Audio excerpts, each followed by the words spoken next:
우리 함께 하나님 말씀 보겠습니다. 오늘 우리에게 주시는 말씀은 신약성경 누가복음 17장 11절에서 19절까지의 말씀입니다. 제가 가진 성경으로는 신약성경 124면에 있습니다. 함께 찾으셔서 저와 성도님들이 한 절씩 교독하겠습니다.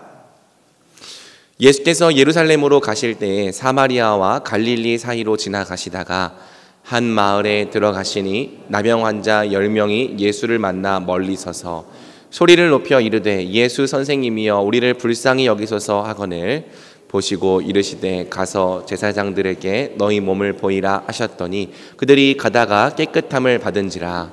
그 중에 한 사람이 자기가 나은 것을 보고 큰 소리로 하나님께 영광을 돌리며 돌아와 예수의 발 아래에 엎드리어 감사하니 그는 사마리아 사람이라. 예수께서 대답하여 이르시되 10사람이 다 깨끗함을 받지 아니하였느냐? 그 9은 어디 있느냐? 이 이방인 외에는 하나님께 영광을 돌리러 돌아온 자가 없느냐 하시고 함께 읽겠습니다. 그에게 이르시되 일어나 가라 내 믿음이 너를 구원하였느니라 하시더라. 아멘. 우리가 살면서 저 병은 참 무서운 병이다 하는 그 병 중에 하나는 그 나병이라고 할 수 있습니다. 우리나라만 해도 나병 환자들이 함께 모였던 그런 장소들도 있었습니다만 예수님 당시에는 특히 나병은 이 저주받은 사람의 상징이었습니다. 그러니까 나병 환자는 거의 이 한이 맺혀 있는 사람들이라고 할 수 있습니다. 나병 한센병이라고 하죠. 피부에 처음에는 반점이 생기고 뭐 이렇게 하지만 나중에 이것이 궤양이 되고 그리고 나중에는 벗겨져서 아주 사람이 흉해지고 그리고 이 얼굴이나 피부나 이런 몸이 계속해서 일그러지고 또 문드러진다고 하죠. 그러면서 이 손끝이나 이 끝에 부분들이 신경을 잃으면서 하나씩 마디가 사라져가는 정말 이 전염성 질환이기도 하지만 무서운 병이었습니다. 병만 해도 이렇게 아주 무서운 병인데 이 유대인들에게 있어서 이 나병은 사회적 인식이 저 사람은 죄가 있다. 그러니까 죄를 졌기 때문에 저런 병에 걸렸다 하는 이러한 인식이 너무나 컸기 때문에 나병 걸리면 이것은 그냥 마음, 생각, 정신적으로 굉장히 어려운 그러한 병이었습니다. 그리고 더 무서운 것은, 더 두려운 것은, 힘들고 아프게 하는 것은 격리되는 거예요. 이 나병 환자들은 제사장으로부터 나병이라고 일단 판정을 받게 되면 그 다음부터는 격리되었습니다. 영화 주다 베너에 보면 그 주다 베너의 어머니와 동생이 나병 환자촌에 있게 되죠. 마을에서 떨어져 있는 곳에 이 동굴 같은 데서 있는 그러한 모습을 영화에서 여러분이 혹시 보셨을지 모르겠습니다만 유대인들은 그렇게 마을에서 떨어져서 격리되어 있었습니다. 사랑하는 사람들로부터 떨어져 있는 것이죠. 그러니까 가정을 떠나야 했고 사랑하는 사람들로부터 떠나야 했고 그리고 사회적으로 인식이 안 좋으면서 온몸은 고통당하는 그러면서 이 신체의 일부분이 하나씩 떨어져 나가는 그리고 점점 이 얼굴의 형상도 예전 같지 않은 이러한 이 자기 자신을 보면서 얼마나 한이 맺혔겠습니까? 사람들에게도 가까이 다가가지 못했습니다. 가까이 누가 오면은 이거는 부정하다 또 정결의식에 문제가 생기기 때문에 이 얼굴을 가리고 입술을 가리고 나는 부정하다 머리 푸르고 막 부정하다 이렇게 해서 오지 못하게 해야 되는 그러한 병입니다. 그런데 여러분 이 나병 환자 10명이 오늘 모여서 함께 예수님 앞으로 다가오는 것이 오늘 이 본문의 내용입니다. 오늘 11절 말씀을 보니까 예수님께서 예루살렘으로 가실 때 사마리아와 갈릴리 사이로 지나가시게 되었습니다. 그런데 12절에 보니까 한 마을에 들어가시니 나병 환자 10명이 예수님을 만나서 멀리 서서 예수님을 향해서 외치기 시작을 했습니다. 여러분 한 마을에 들어가셨다. 예수님이 한 마을에 들어가셨다.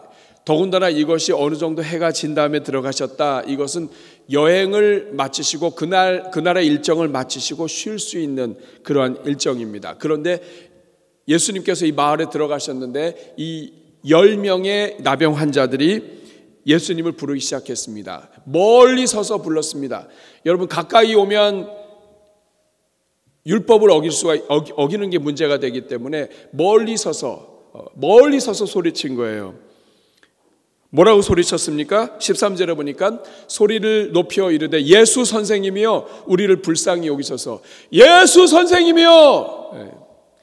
얼마나 멀리 떨어져 있길래 소리를 쳤다고 했을까요? 윌리엄 바클레이라고 하는 학자는 당시에 이 문화와 여러 고증서를 연구한 결과 사람들이 굉장히 이 부분에 대해서 민감했다는 것을 발견합니다.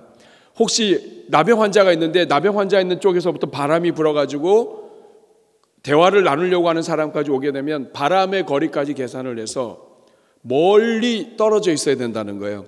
그게 한 대략 50야드, 한 45m, 50m 정도가 되는 그러한 거리를 떨어뜨린 상태에서 외쳤을 것이다. 최소한.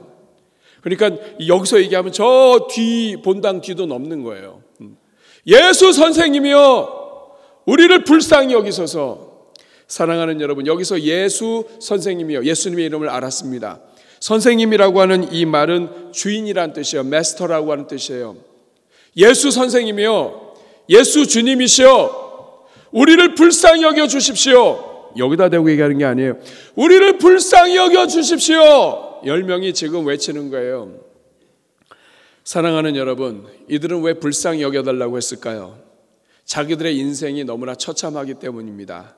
우리가 어떤 상황에 있는지 아시죠? 우리가 격리되어 있는 거 아시죠? 예수님이 가는 곳마다 질병을 고치시는 것을 들었습니다. 자기들에게도 불쌍히 여겨달라고 말합니다. 우리를 기억해달라고 이야기합니다. 우리가 얼마나 고통 중에 있는지, 우리가 격리되어서 얼마나 고통 중에 있는지, 우리의 몸이 형체를 하나씩 잃어버려가고 이제는 우리 인생처럼 이렇게 비참한 인생이 없다고 이야기를 합니다. 그런데 여러분, 1명도 아니고 2명도 아니고 10명입니다. 게다가 지금 예수님께서 마을로 들어가셔서 하루의 일정을 마무리해야 되는 시간에 이 10명의 나병 환자들이 왔습니다. 그러면 예수님께서 내일 아침에 일어나서 하자라고도 얘기할 수 있고 내일 다시 올지니라, 내일 다시 올지니라 이렇게 하셔도 되잖아요. 근데 예수님께서 이렇게 안 하십니다. 14절 같이 읽어보겠습니다. 보시고 이르시되 가서 제사장들에게 너희 몸을 보이라 하셨더니 그들이 가다가 깨끗함을 받은지라. 예수님께서 바로 말씀하십니다. 가서 제사장들에게 너희 몸을 보이라. 여러분, 예수님께서 너희가 구원받았다, 내 믿음이 너를 구원하였다 이렇게 안 하셨습니다. 가서 제사장들에게 보이라. 여러분, 이 말씀이 무슨 뜻입니까? 나병은 말씀드렸던 것처럼 피부에 문제가 생기고 이것이 나병이라고 하는 것이 진단이 되면 이 제사장을 통해서 확증하게 됩니다. 제사장이 일단 딱 결정하게 되면, 판정하게 되면 그 다음부터는 격리예요. 이 마을에 들어올 수 없습니다. 역순으로 한 사람이 병에서 나음을 받게 되면 제사장한테 보이고 제사장이 판정을 하면 이 사람은 병에서 회복돼서 공동체로 들어올 수 있습니다. 그러니까 예수님께서 가서 제사장에게 너희 몸을 보이라, 이 말은 뭐냐면 믿고 가라, 너희가 구원을 받았느니라. 이제 너희가 믿음으로 가면, 곧바로 제사장들에게 가면 너희들이 가는 동안에 병 고침을 확인하게 될 것이고 제사장 앞에 갔을 때에 너희가 깨끗하게 됨을 너희들이 보여줄 수 있을 것이다. 가서 제사장에게 보이라, 이 말은 너희가 고침을 받았다는 뜻입니다. 여러분, 그래서 이 사람들이 그 말을 듣고 믿음으로 돌아가서 각자의 길로 가는데 가다가 깨끗함을 받게 됐습니다. 사랑하는 여러분, 이게 웬일입니까? 가다가 예수님이 가라고 해서 일단 갔습니다. 믿음으로 갔습니다. 가다가 보니까 이 손이 달라졌습니다. 내 손이, 내 피부가, 내 얼굴이, 아마 서로 보고 막 난리가 났을 겁니다. 이야! 오늘 목사님 너무 광분하시는 거 아니에요? 우와! 여러분, 다른 병도 아니고 나병입니다. 이거 고칠 수 없는 불치병이었습니다, 당시에. 근데 이 나병에서 해방받았습니다. 가다가 막 서로 난리가 났을 거예요. 막 얼굴 보고 막 이랬을 겁니다. 자, 이 정도 됐으면 이들이 감사를 해야 되거든요. 우리 주님 앞에 와서 감사를 하든지 아니면 나중에라도 와야 되겠죠. 근데 이후로도 기록이 없습니다. 오직 10명 중에 한 사람만 와서 주님 앞에 감사하다고 고백했다는 내용이 오늘 우리가 읽은 이 본문의 내용이에요. 문둥병이라고 불렸었죠. 나병이라고 하는 이런 엄청난 병에서 고침을 받았는데 10명 중에 한 명만 와서 감사했다고 하는 이 내용, 오늘 본문의 내용인데, 이 내용을 통해서 우리 주님이 오늘 이 시대를 살아가고 있는 저와 여러분에게 주시고자 하는 말씀이 무엇입니까? 오늘 본문을 통해서 하나님께서 주시고자 하는 메시지가 무엇입니까? 오늘 여러분들과 함께 이것을 함께 나누면서 묵상하고자 합니다. 첫 번째는 하나님은 오늘도, 이 오늘도가 중요합니다. 하나님은 오늘도 여전히 감사하는 사람을 찾으신다는 거예요. 하나님은 감사하는 사람을 찾으신다. 한번 따라하겠습니다. 하나님은 감사하는 사람을 찾으신다. 여러분, 오늘 본문에 보니까 10명 중에 한 사람만 왔습니다. 15절에 보니까 그 중에 한 사람이 자기가 나온 것을 보고 큰 소리로 하나님께 영광을 돌리며 돌아왔습니다. 이 사람은 낫다! 고침받았다! 그리고 나서 바로 돌아왔습니다. 여러분 생각해 보십시오. 그리고 나서 16절에 뭐라고 얘기합니까? 예수의 발 앞에 엎드려 감사를 했습니다. 자기가 고침받은 것, 이것은 주님께서 고쳐주셨다는 거예요. 이걸 바로 와서 감사를 했습니다. 여러분, 이게 말이 안 되죠. 여러분, 이 나병이 어떤 병입니까? 얼마나 정말 이 피 맺힌 한이 있으면은 예수님 들어오시는데 마을 옥에 서가지고 예수여! 불쌍히 여겨 주십시오 했던 사람들 아닙니까? 얼마나 억울하고 그동안에 눌렸던, 아팠던 게 얼마나 컸겠습니까? 그러면 그만큼 큰 일을 경험했으면, 감사한 일을 경험했으면 병 고침을 확인하고 나서 주님 앞에 와서 감사해야 되는데 한 사람밖에 안 왔습니다. 여러분, 이 사실을 통해서 우리가 알 수 있는 것은 은혜를 받은 모든 사람이 다 감사하는 것은 아니다 하는 거예요. 다시 말하면 감사의 조건이 넘친다고 해서 다 감사하는 삶을 사는 것은 아니다. 이것은 오늘 우리도 마찬가지예요. 우리가 감사할 게 참 많아요. 또 감사의 조건들 많아요. 그렇지만 정작 감사를 하며 사는 사람은 적다. 어느 정도로 적으냐? 10명 중에 1명 정도로 적다. 그것이 오늘 우리의 현실이다. 이걸 뒤집어서 이야기하면, 그렇기 때문에 감사로만 나아가도 그 인생은 다른 삶을 살 수 있다는 것을 이 안에 표현하고 있습니다. 사랑하는 여러분, 이 말씀을 읽으면서 우리가 생각해야 될 것은, 누군가가 여러분이 은혜를 베풀었는데 누군가가 여러분에게 감사하지 못하다면, 감사하지 않는다면 그건 여러분 당연한 거예요. 확률상 10%예요. 그러니까 내가 그렇게 해줬는데 감사가 없다? 그것 때문에 여러분 상처받을 일도 없습니다. 따라하겠습니다. 상처받지 말자. 여러분, 다른 사람 생각하지 말고 여러분 자식 생각하면 됩니다. 자식은 감사 안 하는데 뭐 다른 사람한테 뭐 이렇게 감사를 받으시려고 그래요? 네. 그러니까 감사 안 하는 것이 인간의 본능이에요. 감사를 할 줄 몰라요. 10명 중에 1명밖에 안 돼요. 그러니까 누군가가 여러분한테 감사했다 그러면 여러분 그 진짜 여러분 그 감사할 일이에요. 그러니까 오히려 감사했다고 감사할 일이에요. 여러분, 우리 주님도 그렇습니다. 10명을 고쳤는데 글쎄 이 나병 환자들 중에 1명밖에 돌아오지 않았어요. 그런데 여러분, 중요한 것은 뭐냐면, 그럼에도 불구하고 오늘 본문은 그렇기 때문에 더욱더 하나님이 찾으시는 사람이 있는데 그 사람이 감사하는 사람이라는 거예요. 17절 말씀을 볼까요? 예수께서 대답하여 이르시되 10사람이 다 깨끗함을 받지 아니하였느냐? 그 9은 어디 있냐? 여러분, 그 9은 어디 있냐? 이 말이 무슨 뜻이에요? 그 9은 어디 갔냐?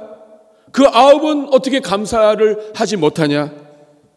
여러분, 이 본문을 잘못 이해하면 우리 예수님이 굉장히 쪼잔한 분처럼 보여요. 우리 예수님 원래 인간이 죄된 인간이 그런데 예수님 너무 하시는 거 아니냐고. 응? 뭐 감사 받으시려고 고쳐주신 거 아니잖아요.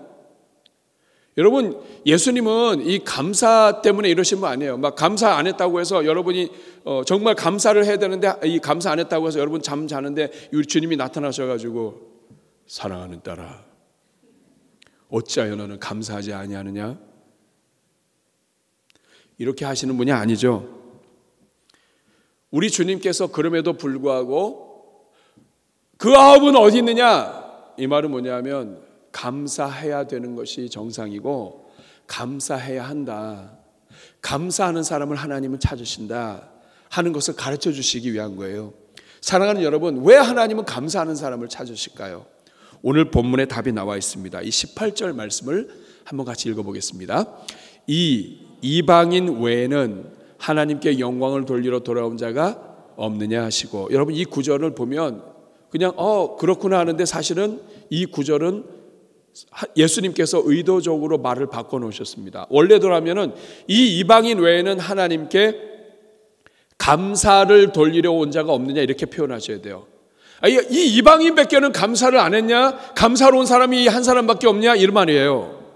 근데 우리 주님이 말을 바꾸셨습니다. 뭐라고 바꾸셨어요? 이 이방인 외에는 하나님께 영광을 돌리러 온 자가 없느냐? 여기서 우리가 알 수 있습니다. 감사를 하는 것과 하나님께 영광을 돌리는 것이 같은 거라는 거예요. 우리가 누군가에게 감사를 했습니다. 나를 참 도와주셔서 감사합니다. 그러면 이것을 공식적으로 그분이 수고한 것에 대한 감사를 하는 한편, 그분 옆에 누군가가 있었다고 한다면 그 감사를 통해서 그분이 나에게 수고한 것을 공식적으로 인정하는 게 돼요. 그 상대방이 영광 받는 거예요. 감사는 왜 하나님께서는 감사하는 자들을 찾으시냐면, 감사는 사랑이 많으신 하나님이 우리에게 베푸신 은혜에 대한 반응이며, 감사를 통해서 하나님이 영광 받으시는 거예요. 이 사람이 돌아왔습니다. 이 한 사람이 돌아와가지고 예수님 앞에 엎드렸습니다. 감사를 했습니다. 주님 때문에 고침받았습니다. 내가 정말 이 피 맺힌 하늘 가지고 이 나병 때문에 고생하고 살았는데 주님 때문에 고침받았습니다. 이렇게 감사하는 그것이 그냥 말로만 한 것처럼 보이지만 그게 아니에요. 이 사람이 많은 제자들과 무리들 앞에서 예수님께 감사했을 때 이것은 단순히 예수님에 대한 감사 표현이 아니라 하나님에 대한 영광이라는 거예요. 하나님이 영광 받으셨다. 하나님이 행하신 것을 고백을 통해서 하나님께 돌려드렸다. 그러니까 여러분, 우리가 감사를 할 때 이것은 하나님께 영광이 되는 거예요. 시편 50편 23절 말씀에 이것이 정확하게 나와 있습니다. 감사로 제사를 드리는 자가 나를 영화롭게 한다. 하나님께 감사하는 것이 왜 중요하냐? 이건 하나님을 영화롭게 하는 거예요. 사랑하는 여러분, 하나님은 오늘도 감사하는 자를 찾으십니다. 그 이유는 감사하는 자가 하나님을 영화롭게 하기 때문입니다. 사랑하는 여러분, 여러분은 어떠세요? 여러분은 감사를 하는 사람입니까? 대인관계에서뿐만 아니라 하나님 앞에서 감사를 하는 사람입니까?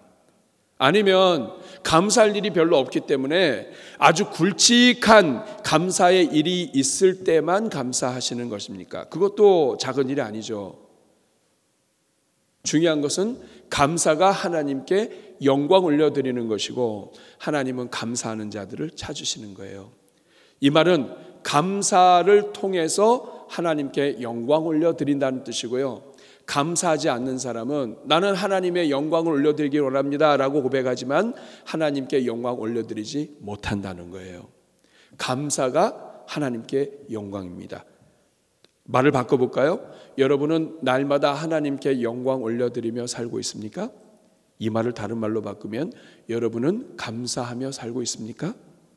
여러분이 감사하는 마음으로 하나님 앞에 살고 감사를 고백하고 그냥 속으로만이 아니라 사람들 앞에서 또 여러 자녀들 앞에서 또 교회에서 누굴 만나든지 하나님에 대한 감사를 표현한다면 그 사람은 큰 일이 아니에요. 감사를 통해서 하나님께 영광 올려드리는 삶을 살고 있는 거예요. 저는 여러분들이 그런 삶 살기를 바랍니다. 여러분, 너무 공평하지 않아요? 막 위대한 일을 해서 막 미스 코리아에 당선돼서 이 기쁨을 누구한테 하나님께 이렇게 이렇게만 영광 올려드린다면 여러분 누가 하나님께 영광 올려드릴 수 있어요? 그렇지 않아요. 하나님은 공평하세요. 아무리 작은 걸 할지라도 그것을 가지고 하나님께 감사할 수 있다면 그 사람은 하나님께 영광 올려드리는 사람이 됩니다. 그러니까 많은 것을 가지고 하나님께 영광 올려드리지 못하는 사람이 있는가 하면 진짜 아무것도 없는데도 날마다 하나님께 영광 올려드리는 삶을 사는 사람이 있습니다. 여러분은 어느 쪽에 해당되십니까? 저는 하나님께 여러분들이 날마다 순간마다 영광 올려드리는 주의 종들 되시기를 바랍니다. 두 번째로 오늘 본문을 통해서 우리 하나님께서 우리에게 알려주시는 말씀은 전혀 뜻밖의 사람이 감사한다는 거예요. 한번 따라하겠습니다. 뜻밖의 사람이. 이걸 다른 말로 바꾸면 감사할 수 없는 사람이 이런 뜻이에요. 한번 따라하겠습니다. 감사할 수 없는 사람이 어떻게 한다? 감사한다. 여러분 오늘 10명 중에 1명이 돌아왔습니다. 참 안타까운 일이죠. 10명 중에 9명은 어디 가고 한 사람만 돌아왔어요. 근데 여러분 이 10명 중에서 누가 감사해야 될까요? 누가 와서 하나님 앞에 예수님 앞에 엎드리면서 정말 감사합니다 하며 영광을 올려드려야 될까요? 예수님의 말씀에서 우리는 이 사태의 심각성을 깨닫게 됩니다. 그 이유는 16절 온 사람이 누구냐? 예수의 발 아래 엎드려 감사한 사람은 사마리아 사람이었다는 거예요.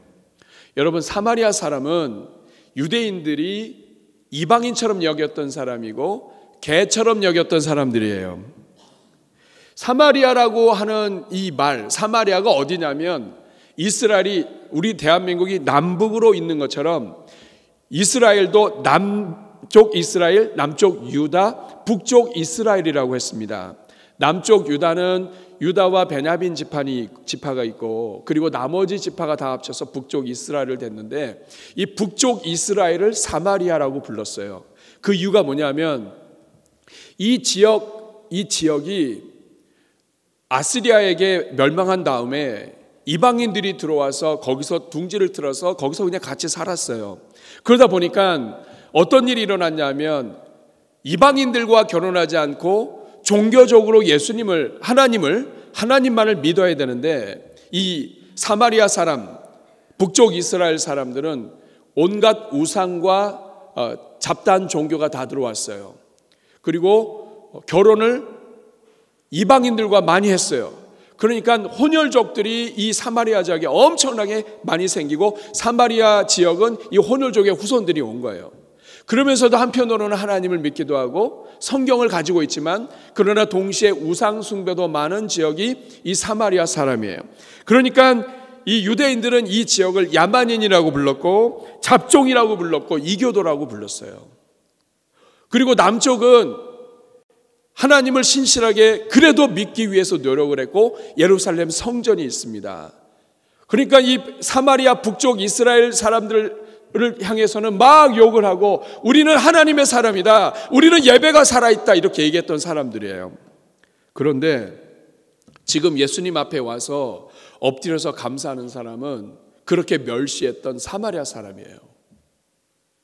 여러분 기가 막힌 일 아니에요? 누가 와서 엎드려야 되나요? 오늘 본문을 보면 이 사태의 심각성을 더 잘 알 수 있습니다. 17절 보니까 예수께서 대답하여 이르시되 10사람이 다 깨끗함을 받지 아니하였느냐? 그 9은 어디 있느냐? 그리고 18절에 이렇게 말씀하십니다. 이 이방인 외에는 하나님께 영광을 돌리러 돌아온 자가 없느냐? 이 이방인 외에는 아니 이 이방인만 이렇게 왔냐? 나머지 이스라엘 사람은 어디 갔냐? 이런 뜻이에요. 그러니까 이 말 안에는 나병 환자들 10명 중 가운데 9명은 대다수가 유대인이라는 것을 얘기해 줍니다.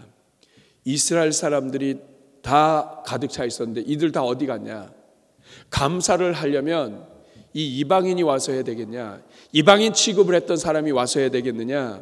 하나님을 제대로 알지 못하고 감사가 무엇인지 잘 모르던 사람이 와서 해야 되겠느냐? 하나님의 자녀들이 와서 감사해야 되는 거 아니냐?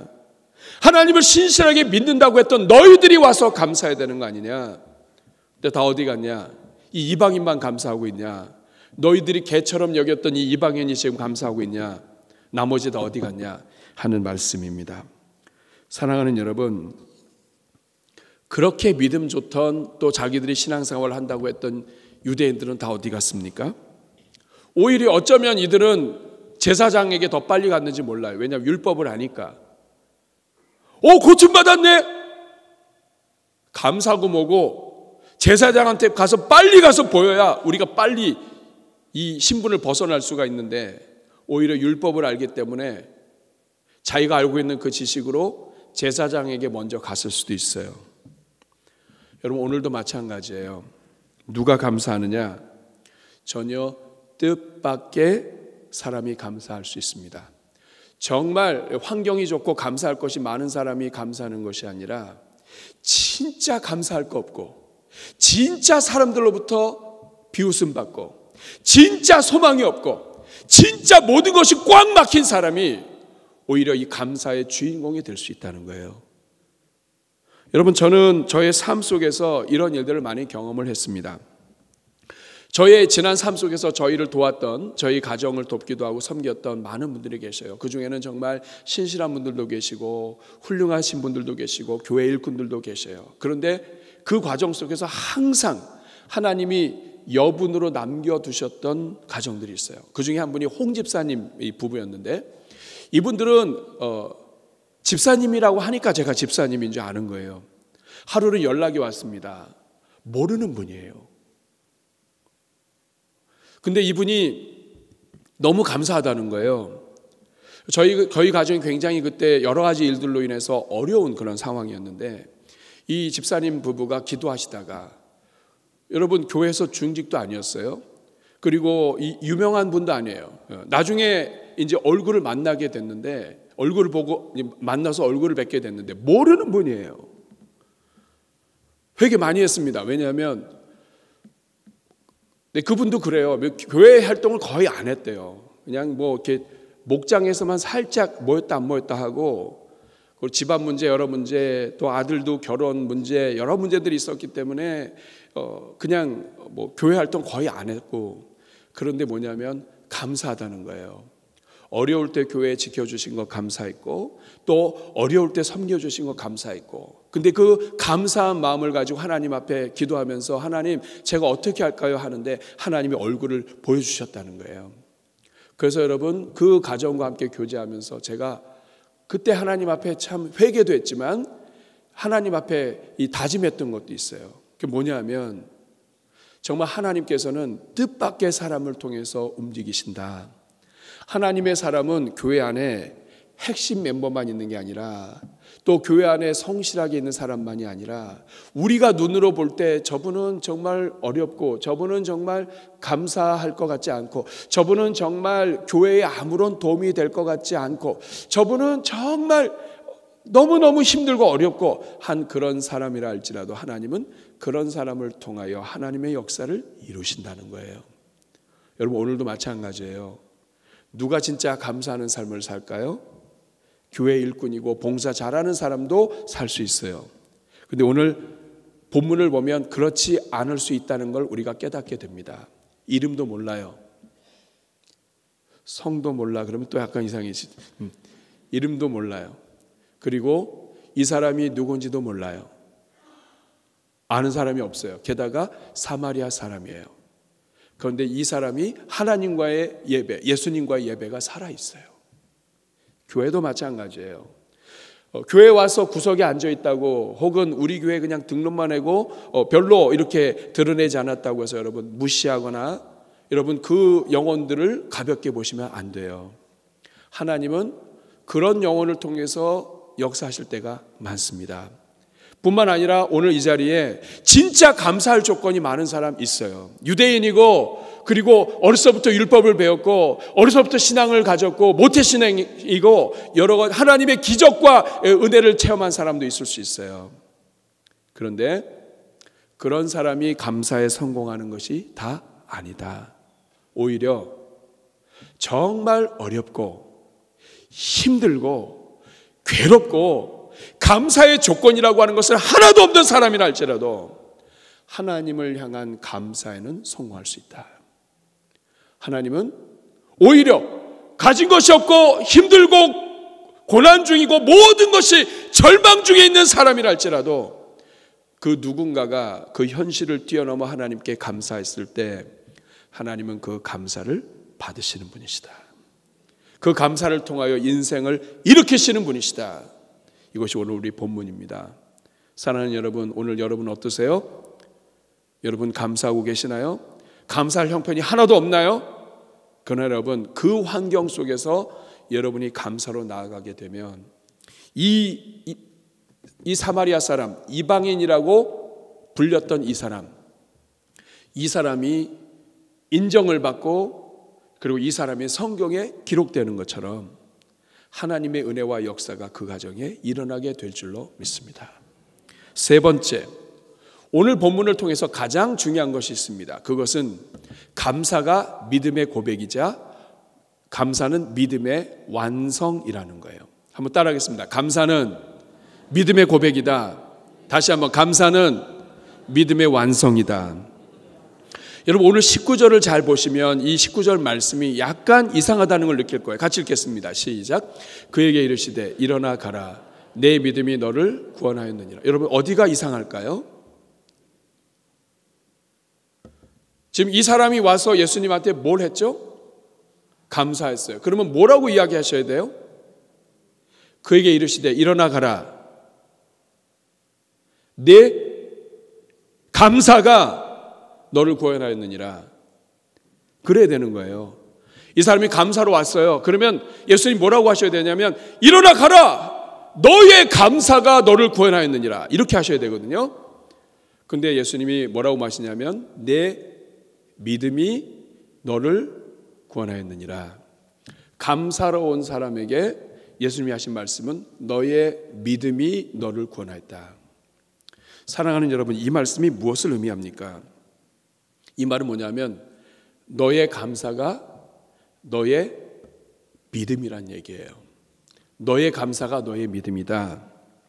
여러분, 감사가 믿음이라면 감사하지 않는 것은 불신앙이라고 하는 것을 알려줍니다. 감사가 믿음의 고백이다. 이 말은 뭐냐면 감사를 하는 것을 통해서 믿음이 완성된다. 여러분 믿음이 있으십니까? 하나님은 살아계시고 하나님이 인생의 주인이신 걸 아십니까? 그리고 그 하나님께 나의 인생, 나의 건강, 나의 질병, 나의 모든 문제가 우리 하나님께 달려있는 것을 아십니까? 그러면 여러분 그것을 안다면 아는 것으로 끝나면서 감사하지 못한다면 이건 믿음이 완성이 안 됐다는 뜻이에요. 감사하기 전까지는 불신앙이다 하는 거예요. 여러분 오늘 이 본문의 말씀을 잘 들으셔야 됩니다. 우리의 믿음이 완성되려면 감사로 끝이 난다는 거예요. 내 믿음이 너를 구원하였다. 이 말은 네가 지금 감사로 왔는데 네가 감사하러 온 이것이 너의 믿음이다. 예수님이 나를 고쳐주셨습니다. 예수님께서 제사장에 가서 너의 몸을 보이라고 했는데 내가 가다 보니까 고침받았습니다. 주님 때문에 제가 고침받았습니다. 와서 돌아와서 주님 앞에 감사하다고 하는 이것이 바로 예수님에 대한 믿음이란 뜻이에요. 다른 사람들은 고침은 받았지만 믿음이 없어서 여기까지 못 왔다는 거예요. 온 이유는 예수님이 고쳐주셨다는 것을 믿었기 때문이라는 거예요. 감사가 믿음의 완성입니다. 뒤집어서 이야기하면 감사하지 않고 끝나는 것은 여러분의 믿음이 믿음인지 아닌지 알 수 없어요. 불신앙으로 끝날 가능성도 많아요. 감사를 하고 도장을 찍어야 이게 확실한 믿음이라는 뜻이에요. 감사까지 나아가지 않는다면 현실에 대해서 하나님께 토로하고 아픔을 토로하고 기도하고 했지만 감사로 나아가지 않으면 믿음이 있으니까 기도했겠죠. 믿음이 있으니까 주님 앞에 주님밖에 없습니다 하면서 믿음의 간구를 했지만 그러나 믿음의 간구만 하고 거기서 끝났다면 이 사람의 믿음은 절반이란 얘기예요. 믿음의 완성은 감사로 끝난다. 내가 눈 뜨고 봐도 해결될 기미가 안 보이지만 우리 주님이 살아계심으로 하나님이 은혜 베푸실 것을 믿고 감사합니다. 이 감사까지 나아가는 것이 완성이다. 여러분 이렇게 감사까지 나아갈 때 어떤 일이 일어납니까? 그 결과가 무엇입니까? 오늘 19절 다시 한번 보십시오. 19절 다시 한번 읽어보겠습니다. 시작. 그에게 이르시되 일어나 가라. 내 믿음이 너를. 여러분 감사를 한 이 사람과 감사하지 않은 9사람의 근본적인 차이가 있습니다. 감사하지 않은 9사람은 예수님께 기도를 했습니다. 그 결과 나병에서 해방되었습니다. 다시 말하면 예수님께 간구한 사람들은, 기도한 사람들은 병을 고침받았습니다. 그런데 그들은 예수 아래서 구원받지는 못했습니다. 그런데 오늘 이 19절에 예수님께 감사로 나온 사람은 예수님이 직접 말씀하십니다. 내 믿음이, 너의 감사가 너를 구원하였느니라. 이 말은 너는 육체의 질병만 고침받은 것이 아니라 너는 영적으로도 구원받았다. 너는 이방인으로 왔지만 너는 아브라함의 자손이다. 너는 사마리아 사람이지만 너는 하나님의 자녀다. 하나님의 나라가 너에게 임하여 있다. 너는 영원토록 아버지의 나라에서 살 것이다. 너는 영적인 구원까지도 받았다 하는 말씀이에요. 사랑하는 여러분, 감사가 얼마나 놀라운지 아시겠죠? 감사는 믿음의 완성일 뿐만 아니라 감사는 그 사람에게 구원에 이르게 합니다. 단지 육체의 질병뿐만 아니라 하나님께서 그 인생을 구원으로 인도하십니다. 이것은 오늘 본문만이 아니라 시편 50편 23절에도 같은 말씀입니다. 같이 읽어볼까요? 감사로 제사를 드리는 자가 나를 영화롭게 하나니 그의 행위를 옳게 하는 자에게 내가 하나님의 구원을 보이리라. 감사로 제사를 드리는 자에게는 하나님을 영화롭게 하는 것뿐만 아니라 하나님이 그에게 구원을 나타내시겠다. 구원을 보여주시겠다. 이것이 오늘 우리 주님께서 하신 말씀이에요. 감사까지 나아가야 나의 믿음이 확실하다고 하는 도장을 찍는 거예요. 그러니까 감사하지 않는 그 어떤 믿음도 확실하지 않은 거예요. 감사하지 않은 그 어떤 믿음도 한편으로는 불신앙이 있는 거예요. 우리 삶의 여러 환경들, 아픔들, 이 모든 것들이 있습니다. 그런데 이것에 대해서 감사하지 않게 되면 여기에는 불신앙이 끼어 있다는 뜻이 된다는 뜻이에요. 여러분, 오늘 이 본문에서 여러분 이런 질문을 할 수 있습니다. 목사님, 이 나병 환자들은 그래도 나병이라도 고쳤으니까 와서 감사하다고 하죠. 저는 뭐 나병 고친 것도 없고 삶에 문제만 가득하고 어려움이 가득한데 무슨 감사합니까? 그 믿음이 없다는 얘기예요. 여러분, 하나님께서 성경을 통해 뭐라고 얘기하십니까? 너희는 범사에 감사하라. 여러분, 범사가 무슨 뜻이죠?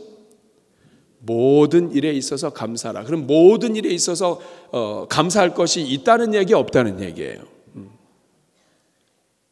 범사에 감사라는 얘기는 모든 일에 있어서 언제든지 하나님이 함께 하시고 하나님이 인도하시고 내가 볼 때는 아닌 것 같고 내가 볼 때는 문제가 있는 것 같아도 우리를 사랑하시는 하나님이 인도하시는 것을 믿고 감사하라. 이 사람이 믿음이다. 감사하지 않으면 이 사람은 믿음이 없는 거예요. 범사에 감사하라는 말씀은 그래서 위대한 말씀입니다. 범사에 하나님께 영광을 올려드려라. 많이 갖고 있고 없고의 문제가 아니다. 범사에 감사를 통해서 하나님께 영광 돌리고 범사에 감사를 통해서 어떤 형편에서든지 하나님의 구원을 경험해라. 다시 말하면 감사는 하나님께 대한 영광과 삶에 일어나는 구원의 통로가 되는 거예요. 찬양 중에 만 가지 감사라고 하는 찬양이 있습니다. 만 가지 이유, 10,000 reasons라고 하는 그러한 찬양인데요. 그 중간에 가사가 이렇게 되어 있습니다. 노하기를 더디하시는 주, 주의 크신 사랑 넘치네. 주의 선하심 내가 노래하리. 수많은 이유로 나 노래해. 여기 그냥 수많은 이유로 이렇게만 나와 있어요. 해석이 너무 아쉬운 거죠. 지금 요 짧은 구절을 원어대로 제가 그대로 직역을 하면 이렇게 됩니다. 하나님은 사랑으로 충만하십니다. 그렇기 때문에 하나님은 너무 사랑이 충만하셔서 내가 매일 하나님 앞에 죄 짓고 하나님 앞에 어렵고 하나님을 거역하지만 오늘도 원망이 먼저 나왔지만 하나님은 쉽게 화를 내지 않으셨습니다. 이것도 감사한 거죠. 내가 정말 하나님 기뻐하는 삶 살지 못하는데도 나에게 진노하지 않으신 하나님 감사합니다. 주님의 이름은 너무나 위대하십니다. 주님의 마음은 너무나 선하십니다. 이게 다 감사의 조건이라는 거예요. 주님의 그 모든 선하심을 위해서 이제 나는 계속 노래하겠습니다. 얼마나 많은 이유가 있는가? 나의 마음은 주님을 노래할 이유로 가득 차 있는데 그게 몇 가지나 있다고요? 수많은 이유로 이렇게 해석을 했지만 10,000가지나 있다. 여러분, 우리 크리스찬들이 이 노래 되게 좋아해요. 송축해 내 영혼 내 영혼아 거룩하신 이름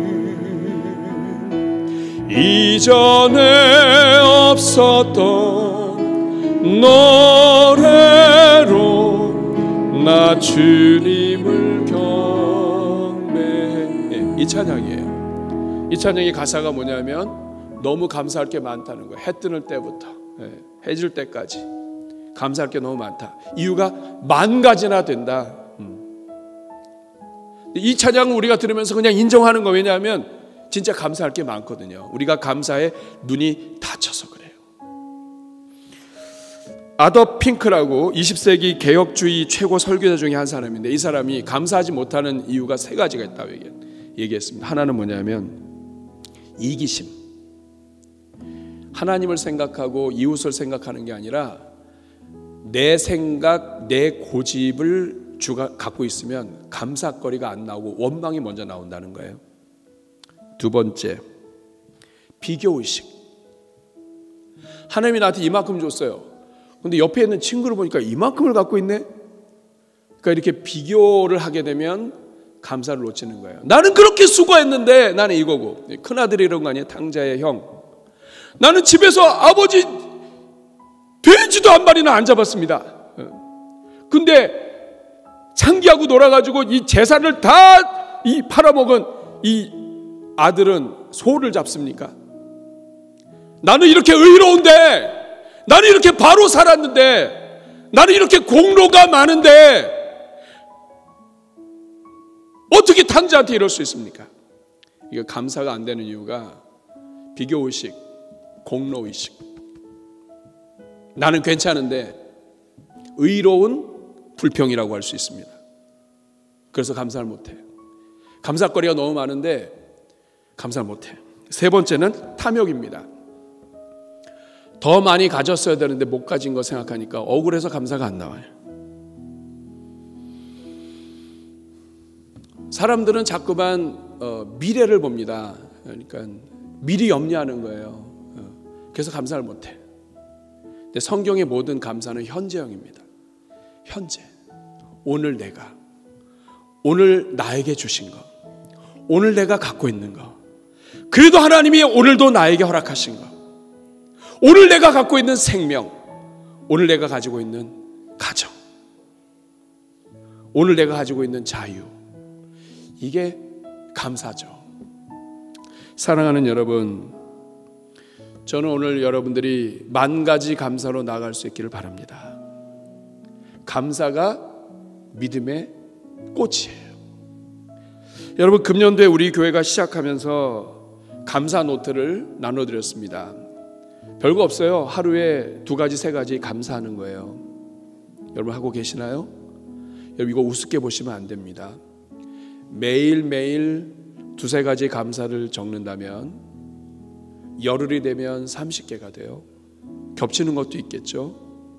그렇지만 그 감사를 통해 하루를 하나님께 영광을 돌리고 감사를 통해서 믿음의 완성을 하고 하루를 마치는 거예요.